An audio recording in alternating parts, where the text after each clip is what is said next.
Station control ಇರ್ತಾ ಇದೆ, ಏನ್ ಮಾಡೋದು? Yes sir. ಹೂವೇನೋರೆ, ಆ ಹಳ್ಳಿಲಿ ಹೂ ಬೆಳ್ಕೊಂಡು ಯಾಕೆ ಒದ್ದಾಡ್ತೀರಾ?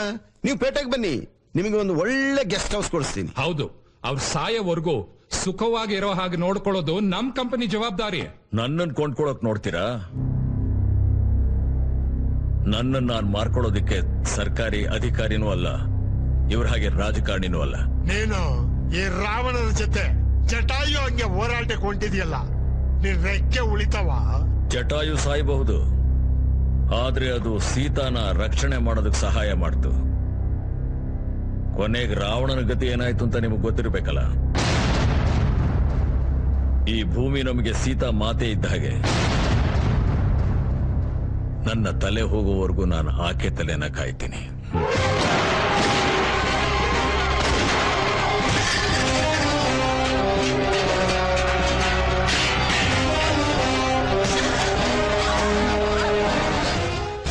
Why is this poor farmer begging? We got the mining license from the government by greasing their hands. So why are you pampering him so much? Come on, get him out. Shut up!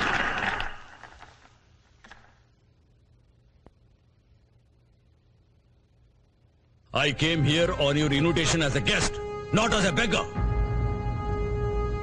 But you are a beggar. Your multinational company, they are beggars. You think you can buy the whole world with your money? No!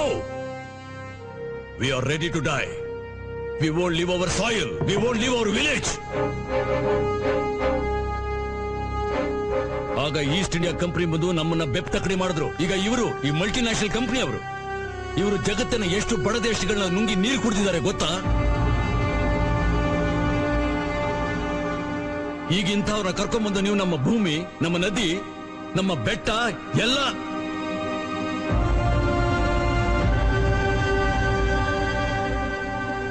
ಬರುತ್ತೆ. ನಿಮ್ಗೆಲ್ಲ ಬುದ್ಧಿ ಕಲಿಸೋ ದಿನ ಬರುತ್ತೆ. ಪ್ರಕೃತಿ ನಿಮ್ಮನ್ನ ಕ್ಷಮಿಸೋದಿಲ್ಲ, ಪ್ರಕೃತಿ ನಿಮಗೆ ಪಾಠ ಕಲಿಸುತ್ತೆ.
ಮಾತಾ